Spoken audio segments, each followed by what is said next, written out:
BBC Nepali सेवाको साँझपखबाट गनी अन्सारीको नमस्कार।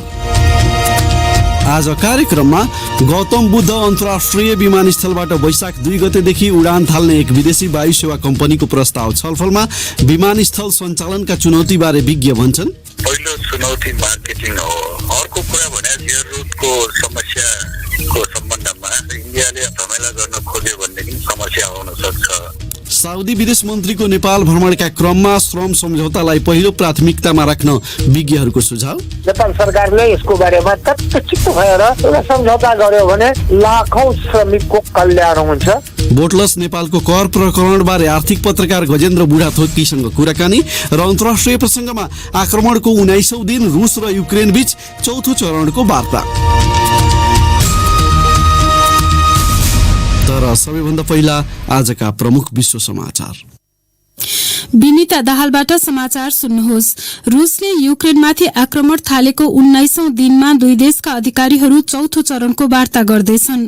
कियेभका प्रमुख वार्ताकारले वार्तालाई उनकै शब्दमा कठिन भनेका छन्। युक्रेनीहरूले युद्धविराम गर्न र रुसी फौजहरू तत्काल फिर्ता हुनुपर्नेमा जोड़ दिइरहेका छन्।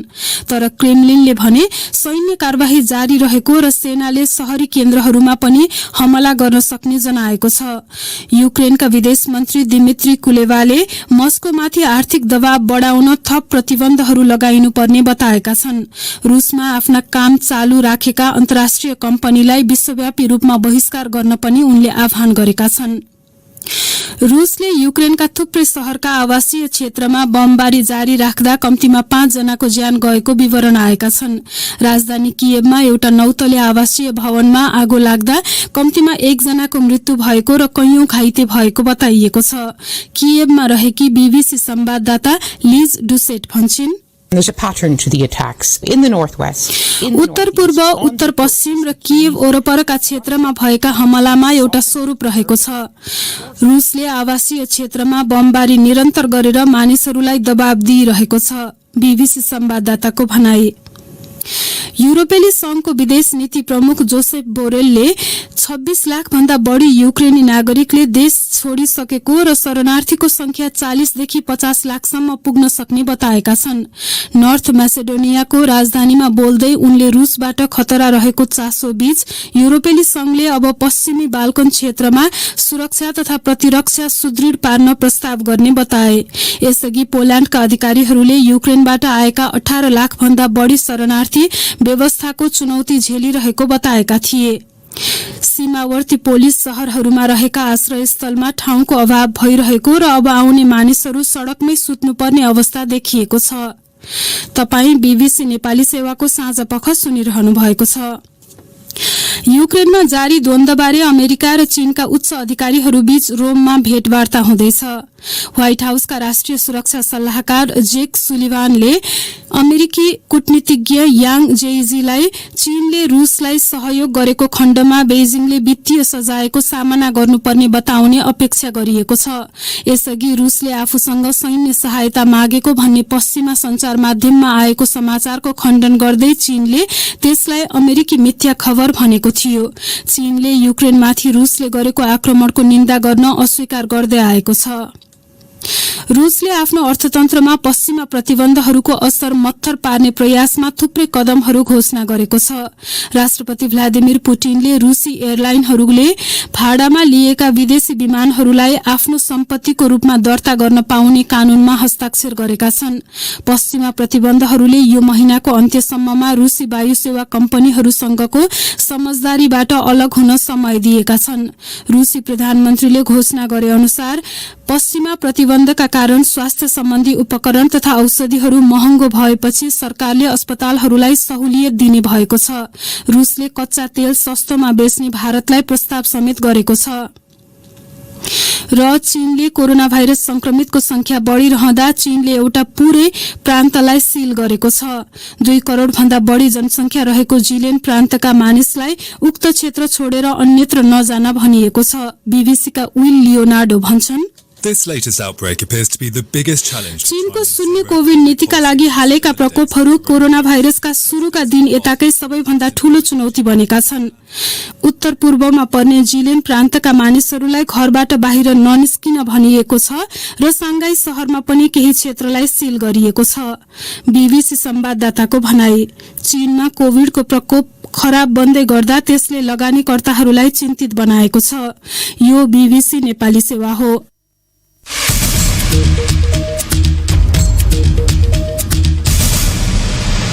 साँझपखमा पुनः स्वागत छ। भैरहवा स्थित गौतम बुद्ध अन्तर्राष्ट्रिय विमानस्थलबाट आउँदो वैशाख 2 गतेदेखि उडान सुरु गर्ने एउटा विदेशी वायु सेवाको प्रस्ताव छलफलकै चरणमा रहेको नेपाली अधिकारीहरूले बताएका छन्। उनीहरूका अनुसार त्यसबारे चाँडै संस्कृति, पर्यटन तथा नागरिक उड्डयन मन्त्रालयले निर्णय गर्नेछ। सिधै विमान अवतरण गर्ने खालको हवाई मार्गका लागि भारतसँग कूटनीतिक पहल जारी रहेको बताइएका बेला सञ्चालन हुन लागेको उक्त विमानस्थलले विभिन्न चुनौती सामना गर्नुपर्ने हुन सक्ने कतिपय विज्ञको धारणा छ। विष्णु पोखरेलले तयार पारेको यो रिपोर्ट सुनौ। अधिकारीहरू चाहिँ हाललाई उक्त विमानस्थलमा पनि पहिलेकै हवाई मार्गबाट आएका विमानहरू अवतरण गर्न मिल्ने बताउँछन्। नेपाल नागरिक उड्डयन प्राधिकरणका प्रवक्ता देवचन्द्रलाल कर्णले भने, बुद्ध जयन्तीको दिनदेखि 7-8 खालको लागि चार्टर बेसिसमा उडान गर्ने अनुमति पाऊँ भनेर उसले चाहिँ भने चाहिन्छ। अब यसको प्रोसेस के हो भन्दाखेरि यो त नयाँ एयरपोर्ट हो अनि उहाँले त माग्नु भएको थप हो, काठमाडौँको फ्लाइटको बाहेक माग्नु भएको र नयाँ एयरपोर्ट पनि चाहिन्छ। यसको लागि प्रोसेसमा के चाहिन्छ भन्दाखेरि मन्त्रालयले पहिले अनुमति दिन्छ। अनुमति दिइसकेपछि मन्त्रालयको अनुमति आइसकेपछि हामीले उनीहरूको अहिले त माग्दो मौकिनको जुन समयमा पनि भन्छ त्यसको हामी चाहिँ दिन्छौँ। यसबारे छलफल भइरहेछ त्यसो भए? हजुर, हो। उनका अनुसार उक्त विमान कम्पनीले भैरहवाबाट कुवैत सिटीमा सिधै उडान गर्नका लागि अनुमति मागेको छ। अन्य कम्पनीहरूले पनि चाँडै त्यस्तै प्रस्ताव गर्ने प्राधिकरणको अपेक्षा रहेको कर्णले बताए। फागुन पहिलो सप्ताहदेखि 10 दिन गरिएको यान्तरिक परीक्षण उडानको नतिजा हेरेर भैरहवा विमानस्थल उडान योग्य रहेको जानकारी सबै विमान सेवा सञ्चालकहरूले पाउने गरी पुर्याइसकिएको छ। उनले अन्तर्राष्ट्रिय नागरिक उड्डयन सञ्जाल मार्फत त्यस्तो सूचना विश्वभरिका विमानस्थल र विमान सेवाहरूले पाइसकेको उनको भनाइ छ।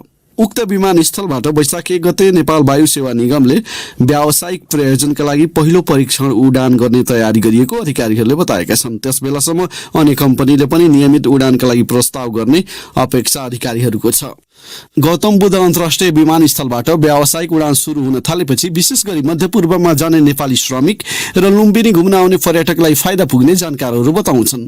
नेपाल नागरिक उड्डयन प्राधिकरणका पूर्व महाप्रबन्धक तथा एकजना उड्डयन क्षेत्रका जानकार त्रिरत्न मानन्धर भैरहवा विमानस्थल सञ्चालनमा आएपछि पनि कतिपय चुनौतीको सामना गर्नुपर्ने हुन सक्ने बताउँछन्। पहिलो चुनौती चाहिँ मार्केटिङ हो। हामीले अब चुपचाप बसेर यहाँको आउला भनेर चाहिँ हामीले आश गर्नुहुन्न। व्यापक रूपमा हामीले एयरपोर्टलाई मार्केटिङ गर्न सक्नुपर्छ र त्यस किसिमको मार्केटिङको लागि हामीसँग एक्सपर्टिज छैन भनेदेखि हामीले विदेशी एक्सपर्टहरूको पनि सहयोग लिनुपर्छ। त्यसबाहेक भारत जोडिएको एउटा अर्को चुनौती पनि उनले देखेका छन्। जुन चाहिँ एयर रुटको समस्याको सम्बन्धमा इन्डिया चाहिँ सहयोगी हुनैपर्छ। इन्डियाले अब दुःख दिन खोज्यो भनेदेखि, झमेला गर्न खोज्यो भनेदेखि समस्या आउन सक्छ र त्यसो नहोला भन्ने हामी आश गरौँ। हवाई मार्गको पनि समस्या भएकाले त्यसलाई पहल गरेर सहजीकरण गर्नुपर्ने उनको सुझाव छ। तर प्राधिकरणका प्रवक्ता कर्ण चाहिँ भारतले नयाँ हवाई मार्ग नदिए पनि सिमरामाथिको पुरानै हवाई मार्गबाट त्यहाँ जहाज अवतरण गर्न सकिने बताउँछन्। अर्को विषय, साउदी अरेबियाका विदेश मन्त्री फैसल बिन फरहान अल साउद नेपालको भ्रमणमा आइपुग्दा कूटनीतिक मामिलाका जानकारहरूले दुई देशबीच श्रम सम्झौतालाई अन्तिम रूप दिन ढिलाइ गर्न नहुने सुझाएका छन्। झण्डै 4 लाख श्रमिक रहेको साउदी अरेबिया नेपाली कामदारहरूका लागि एउटा प्रमुख श्रम गन्तव्य हो। साउदी विदेश मन्त्रीको भ्रमण उक्त खाडी देशबाट नेपालमा भएको उच्च तहको भ्रमण मध्ये एक हो। फणेन्द्र दाहालको रिपोर्ट। साउदी अरेबियाका विदेश मन्त्री राजकुमार फैसल बिन फरहान अल साउदले भोलि नेपालका परराष्ट्र मन्त्री नारायण खड्कासँग औपचारिक छलफल गर्ने र त्यसपछि प्रधानमन्त्री र राष्ट्रपति सहित विशिष्ट अधिकारीहरूसँग भेटवार्ता गर्ने कार्यक्रम छ।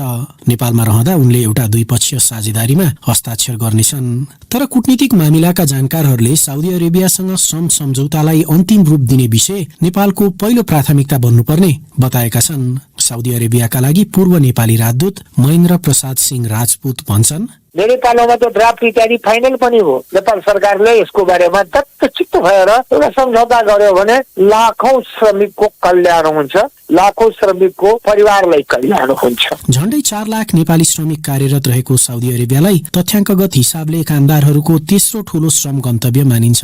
नेपाल राष्ट्र ब्याङ्कको सन् 2017-18 को एक अध्ययन अनुसार नेपालले प्राप्त गर्ने कुल विप्रेषण अर्थात रेमिट्यान्सको 14% साउदी अरेबियाबाट भित्रिएको देखिन्छ। श्रम सम्झौता हुँदा श्रमिकका हक अधिकार सुनिश्चित गर्न, मुद्दा मामिला र जेल सजाय बेहोरिरहेका कामदारहरूलाई उद्धार गर्न सजिलो हुने विज्ञहरूको मत पाइन्छ।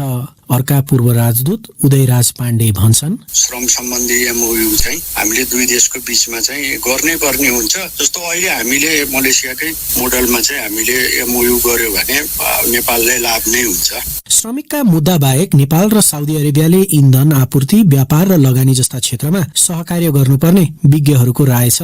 रुसले युक्रेनमा आक्रमण गरेसँगै विश्व बजारमा कच्चा तेलको मूल्यमा भएको वृद्धिको प्रभावबाट नेपालमा समेत पेट्रोलियम पदार्थको मूल्य आकाशिएको छ।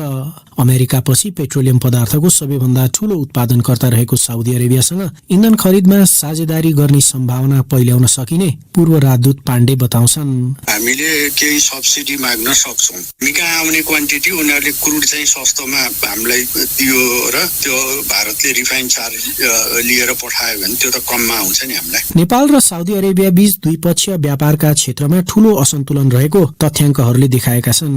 व्यापार तथा निर्यात प्रवर्धन केन्द्रको वेबसाइटका अनुसार सन् 2020 मा 5 अर्ब 82 करोड रुपियाँ बराबरको आयात साउदी अरेबियाबाट नेपालले गरेको थियो भने नेपालबाट जम्मा 41,16,000 रुपियाँ बराबरको निर्यात भएको थियो।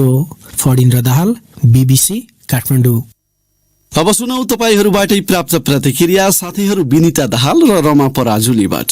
गायक प्रकाश सपुतको पछिल्लो पीर शीर्षकको गीतको पक्ष र विपक्षमा अहिले व्यक्त भइरहेका विचारलाई तपाईले कसरी हेर्नु भएको छ भनेर सामाजिक सञ्जाल फेसबुक र ट्विटरमा हामीले राखेको प्रश्नमा थुप्रै प्रतिक्रिया प्राप्त भएका छन्।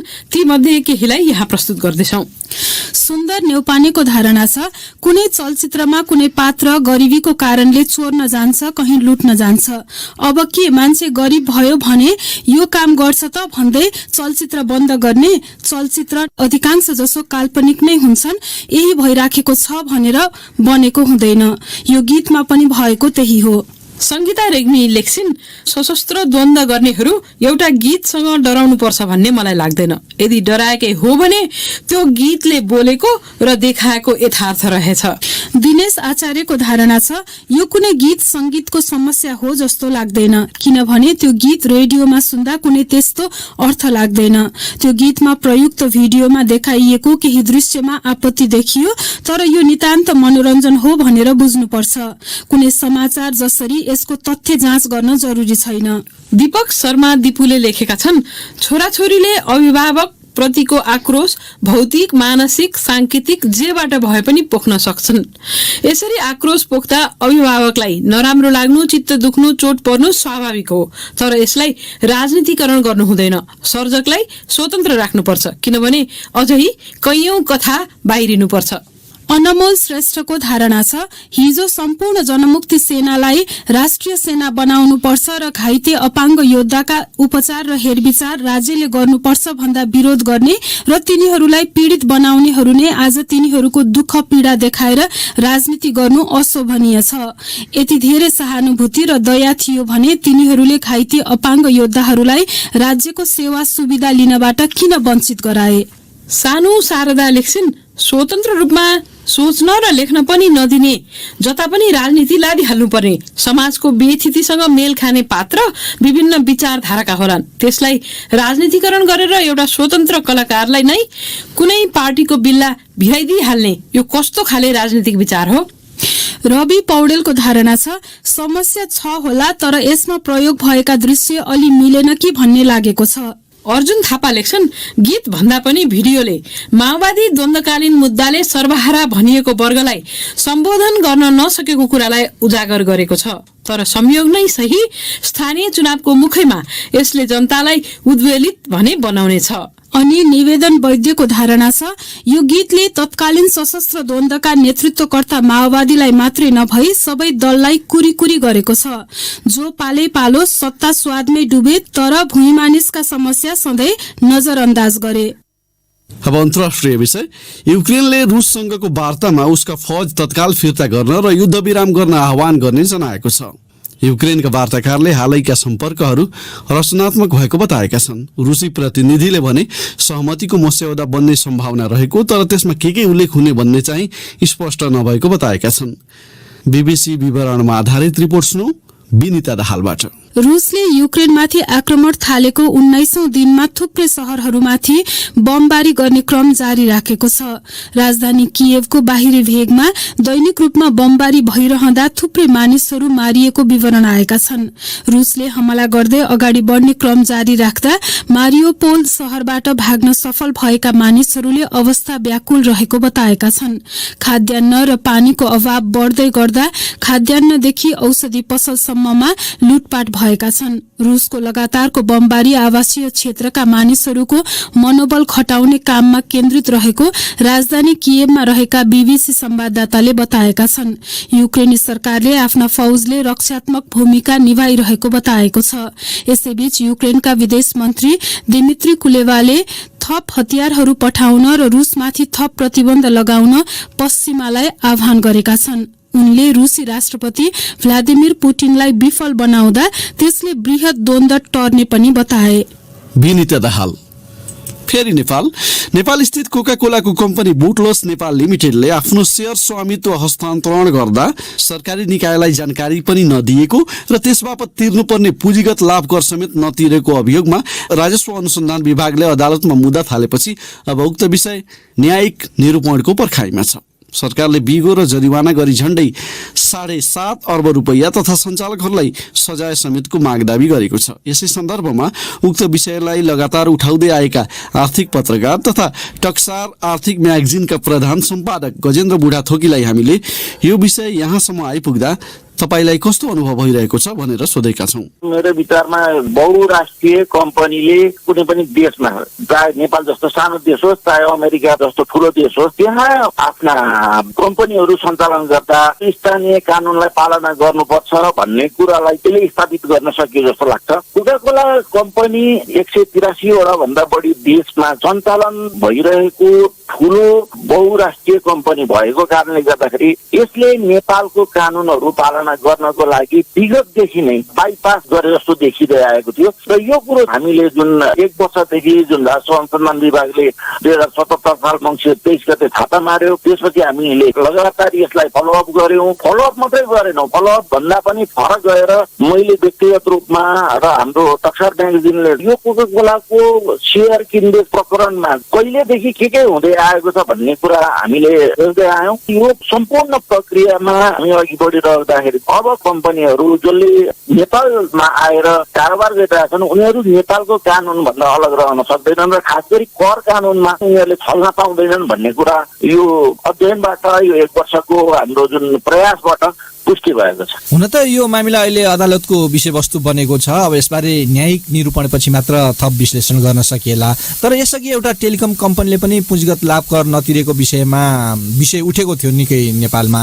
बहुराष्ट्रिय यस्ता कम्पनीहरूबाट हुने वा हुन सक्ने यस्ता आर्थिक अनियमितताबारे सहज रूपमा सरकारी निकायबाटै कारबाही भएको भन्दा पनि कसैले वा कुनै नागरिक समूहले घचघच्याइरहनु पर्ने अवस्था छ। यसलाई चाहिँ कसरी हेर्नुहुन्छ?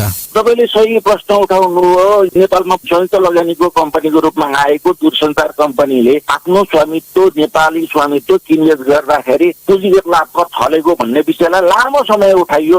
यसमा चाहिँ तत्कालीन पूर्व प्रशासकहरूदेखि लिएर ठुलो मिडियाहरूले यसमा पहल गरे। कोका कोलाको प्रकरणमा पनि बडो रमाइलो प्रसङ्ग के भेटिन्छ भने कोका कोला कम्पनीलाई तिमीले पुँजीगत लाभ तिराएनौ, हामीलाई मात्रै पुँजीगत लाभ किन लिन्छौ भनेर दूरसञ्चार कम्पनीले अन्तर्राष्ट्रिय मध्यस्थकर्ता भाटामा उजुरी गरेका रहेछन्। नेपाल सरकारले के भनिदियो भने यो हामीले तपाईँले भन्नुभयो जस्तो अब अदालतीय विचाराधीन विषय हुँदैछ, यसमा हामीले जानकारी दिन मिल्दैन भनेर नेपाल सरकारले यो विषयलाई पन्छाइदियो। भने पछाडि नेपाल जस्तो देशलाई बहुराष्ट्रिय कम्पनीहरूले हेपा प्रवृत्ति नै देखाएको हो कि भन्ने यी प्रकरणहरूले देखाउँदैछ। यहीँनिर गजेन्द्रजी, सामान्यतया बहुराष्ट्रिय कम्पनीहरू हामीभन्दा राम्रा र कडा नीति नियम भएको देशबाट आएका हुन्छन्, उनीहरूले प्रदर्शन गर्ने व्यवहार पनि सोही बमोजिम हुनुपर्छ भन्ने हाम्रो सबैको साधारणतया अपेक्षा हुन्छ। तर नेपालको अनुभव त्यस्तो देखिएन होइन त? प्रत्यक्ष रूपमा के देखियो भने यसमा दुईवटा कारण मेरो व्यक्तिगत अनुभवले के बतायो भने यसमा चाहिँ ती बहुराष्ट्रिय कम्पनीहरू आफैमा उनीहरूले सम्बन्धित देशमा रहेको नीति नियम कानुन पालना गरेर आइरहेका हुन्छन्, पालना गरेका हुन्छन् कडा रूपमा। भन्दा भन्दै पनि तिनका जुन सञ्चालक नेपालका लागि हेर्ने व्यक्ति नै नियुक्त गरिन्छ, त्यो उनीहरूले के गरिदिने भयो भनेदेखि नेपालको कानुनलाई हामी सजिलै बाइपास गर्न सक्छौँ, यसलाई उल्लङ्घन गर्न सक्छौँ भन्ने मेन्टालिटी मानसिकता उनीहरूले कायम गराइदिए। मलाई व्यक्तिगत रूपमा भन्नुहुन्छ भने कोका कोला एटलान्टाले नै नेपालमा चाहिँ स्वामित्व किनबेच तापत चाहिँ कर नतिरौँ भनेर उनीहरूले पोहल चाहिँ गरेनन् होला जस्तो लाग्छ। एउटा दूरसञ्चार कम्पनीको प्रकरण पछाडि अहिले कोका कोला कम्पनीको प्रकरण आयो। यी दुईवटा प्रकरणहरूले के गर्यो भने लहरो तान्दियो। अब यो नेपालमा भएका अन्य कम्पनीहरूले पनि यदि आफ्नो स्वामित्व किनबेचको अथवा अन्य कुन कर बक्यौता बाँकीको प्रक्रियालाई बेलैमा टुङ्ग्याएनन् भने उनीहरू पनि कानुनी फन्दामा पर्ने वाला छन् भन्ने कुरा यसले पुष्टि गर्यो। आर्थिक पत्रकार तथा टक्सार आर्थिक म्यागजिनका प्रधान सम्पादक गजेन्द्र बुढाथोकी साथी सञ्जय ढकालसँग कुरा गर्दै पछिल्लो समय प्रविधिको प्रयोग गरेर हुने आपराधिक गतिविधिमा संलग्न भएको आरोपमा पक्राउ पर्नेहरूको नाम, उमेर, ठेगाना र तस्बिर सहितका विवरण सार्वजनिक हुने गरेका छन्। कतिपय अवस्थामा प्रहरीले सञ्चार माध्यमलाई नै ती विवरण उपलब्ध गराउने गरेको बताइन्छ। कानुन सम्बन्धी जानकारहरू भने त्यस्ता कार्यले गोपनीयताको अधिकार हनन हुने बताउँछन्। स्वेच्छा राउतको रिपोर्ट। पक्राउ गर्ने बित्तिकै मानिसको परिचय सार्वजनिक गर्नुले उसको प्रतिष्ठामा आँच निम्त्याउने र प्रहरीको अनुसन्धान नै प्रभावित हुने सम्भावना उच्च रहने अधिवक्ता सन्तोष सिग्देलले बताए। उनी भन्छन्, अभियोग पत्र लाग्नुभन्दा अगाडि नै पुलिसले समातेर उनीहरूलाई चाहिँ नि रिभिल गर्यो भनेदेखि भोलि अनुसन्धानकै क्रममा पनि उनीहरूको के पनि देखिएन भनेदेखि उनीहरूको जुन त्यो डिग्निटीदेखि लिएर गएर उनीहरूको चाहिँ जति मानसिक रूपमा पर्ने प्रभावदेखि लिएर सबै हुन्छ, त्यसको लागि चाहिँ नि प्रोटेक्ट गर्नको लागि, प्राइभेसी प्रोटेक्ट गर्नको लागि यो प्रोभिजन बनाएको हो। तर यसको चाहिँ दुरुपयोग एकदमै धेरै भइरहेछ। क्रिप्टोकरेन्सी कारोबार सम्बन्धी स्पष्ट कानुन नभएको अवस्थामा क्रिप्टोकरेन्सी सम्बन्धी गतिविधिलाई ब्याङ्क तथा वित्तीय संस्था सम्बन्धी ऐन 2073 बमोजिम कारबाही गरिँदै आएको छ। तर नेपालको कानुनले नै क्रिप्टोकरेन्सीलाई व्याख्या नगरेको अवस्थामा कसैलाई अपराधी भन्दै पक्राउ र सार्वजनिक गर्नु अनुचित भएको साइबर कानुन विज्ञ प्रवीण सुवेदीको ठहर छ। कानुनै क्लियर छैन, तर यसरी पब्लिक गरिन्छ कि उसले चाहिँ त्यो क्राइम गरेकै हो, उसको सबै पैसा बाहिर लगिसक्यो भनेर प्रोजेक्सन गरिन्छ। एक त अभियोजन गरिएको छ भन्ने कुरा नै हामीले स्पष्ट जवाफ दिँदैनौँ। भन्दाखेरि 40 करोडको ट्रान्जेक्सन छ भनेर राजस्वले मुद्दा लाग्यो, तर त्यहाँ मुद्दा लाग्दाखेरि उसले विदेश लगेको पैसा त त्यति सबै थिएन, त्यो त उसको ग्रस ट्रान्जेक्सन त्यति थियो होइन।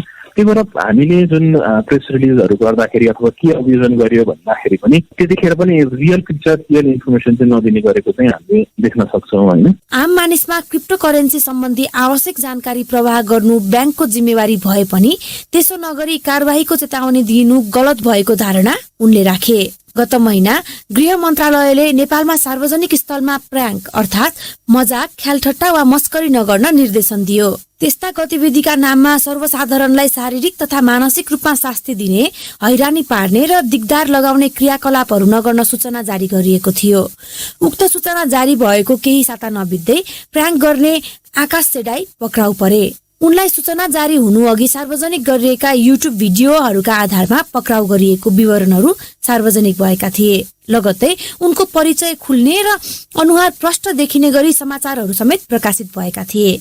आरोपित वा कसुर गरेको मानिसलाई सम्बन्धित निकाय र समाजले प्रस्तुत गर्दै आएको शैली अपमानजनक भएको जानकारहरू बताउँछन्। प्रहरीले आरोपितको गोपनीयता कायम राख्ने तरिकामाथि नै प्रश्न उठाउन र बहस गर्न आवश्यक भएकोमा कानुन व्यवसायीहरू एकमत छन्। प्रविधिको विकाससँगै अपराधका स्वरूप परिवर्तन हुँदै गए पनि तिनलाई नियमन गर्न आवश्यक कानुन नभएको जिकिर गर्छन् महानगरीय अपराध महाशाखाका प्रहरी वरिष्ठ उपरीक्षक वसन्त बहादुर कुँवर। नाम, उमेरका कुराहरू, वेतनका कुराहरू कानुनले त्यसलाई चाहिँ प्रकाशन नगर्ने भन्दैन। कानुनले निषेध गरेका कुराहरू, गोपनीयता कायम गर्नुपर्ने कुराहरू बालिकाको हकमा होला अनि जबरजस्त किसिमको बालक जसलाई चाहिँ कानुनले परिभाषा गरेर बालबालिका भन्छ त्यसमा चाहिँ नाम प्रकाशन हुँदैन, फोटो पनि प्रकाशन हुँदैन। अरू जघन्य खालका अपराधहरू जस्तै जबरजस्तीकरण जस्ता कुराहरूमा पनि पीडितको चाहिँ गोपनीयता भङ्ग हुने गरी ती फोटोहरू र उसको चाहिँ नामाङ्कित ठेगाना सार्वजनिक हुने यसले कानुनले नै बाध्य गरेको छ। अन्य अवस्थामा कानुनले नै अब त्यो कुराहरू फोटोको हकमा त म रिजर्भ बस्ने सकेसम्म फोटो नदिनै नै राम्रो हो।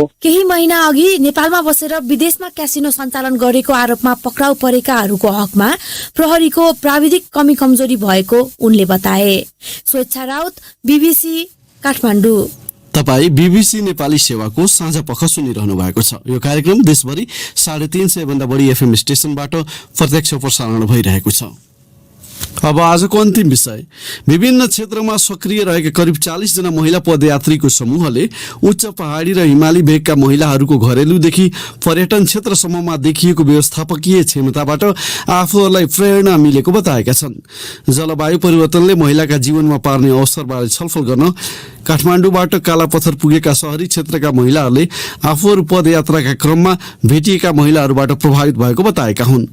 भौगोलिक विकटताका कारण जीवन सहज नदेखिए पनि त्यहाँ रहेका सुविधा सम्पन्न होटलका सञ्चालकका रूपमा महिलाहरूको वर्चस्व देखिएको उनीहरूले बताएका छन्।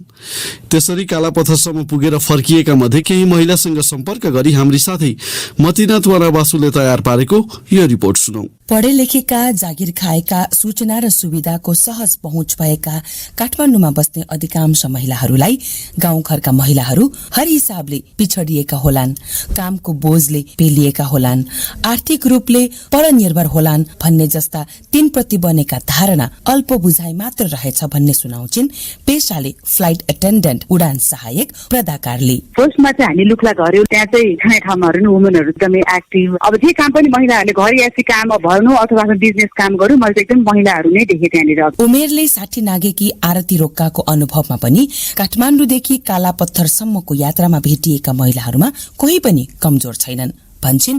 काठमाडौँ जस्तो सुगम ठाउँका हामी पढेर सशक्त भएका छौं, उनीहरू पढेर। यस्तो ठाउँमा बसेर त्यस्तो सिचुएसनमा उनीहरूले हरेक चिज फेस गरेर तिनीहरूलाई ओभरकम गरेर बस्नु भनेपछि त उनीहरूको त आफ्नै अस्तित्व छ कि त्यो ठाउँमा। आफ्नो क्षेत्रमा स्थापित काठमाडौँका 40 महिलाहरूको एउटा टोली 8 मार्चको दिन कालापत्थरमा 112औं अन्तर्राष्ट्रिय दिवस मनाउने उद्देश्यले 28 फेब्रुअरीका दिन 12 दिनको यात्राका लागि निस्केका थिए। पर्याप्त भलाकुसारी गर्न नपाए पनि उनीहरूको जोश र आँटले निकै प्रेरणा मिलेको बताउँछिन् पत्रकार मन्जु टेलर। लाम्चीमा एकजना बहिनी हुनुहुन्थ्यो, 20-22 वर्षको हुनुहुन्थ्यो, तर मजाले गरिरहनु भएको थियो। फेरि एकजना मात्रै त्यो बजारमा त्यो ठाउँमा। उनीहरूलाई देख्दाखेरि कसरी सानै उमेरमा पनि कसरी इन्डिपेन्डेन्ट हुन सकिन्छ महिलाहरूले, होइन? साहस र प्रेरणा मात्र होइन, पदयात्राको क्रममा त्यहाँका आधारभूत आवश्यकताको लागि हुने सङ्घर्षको लामो सिलसिला पनि रहेको सुनाउँछिन्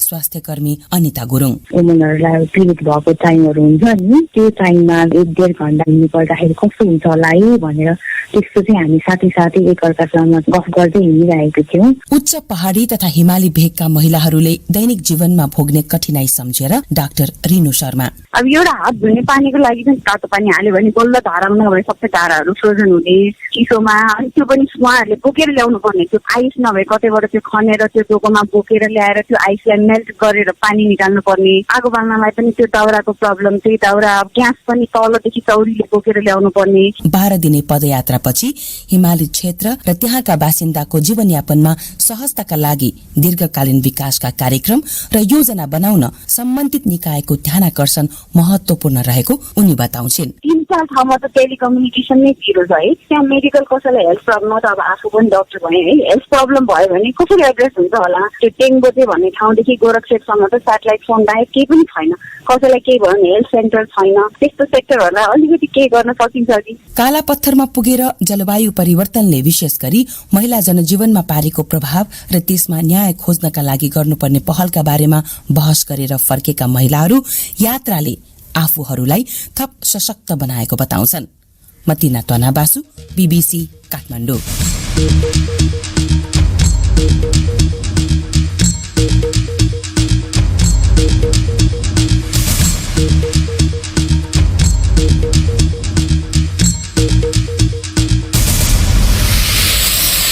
यसका साथै BBC नेपाली सेवाको साँझ पख यही सकिन्छ। भोलि बिहान 7:15 बजेसम्मका लागि हामी सबैलाई बिदा दिनुहोस्। नमस्कार।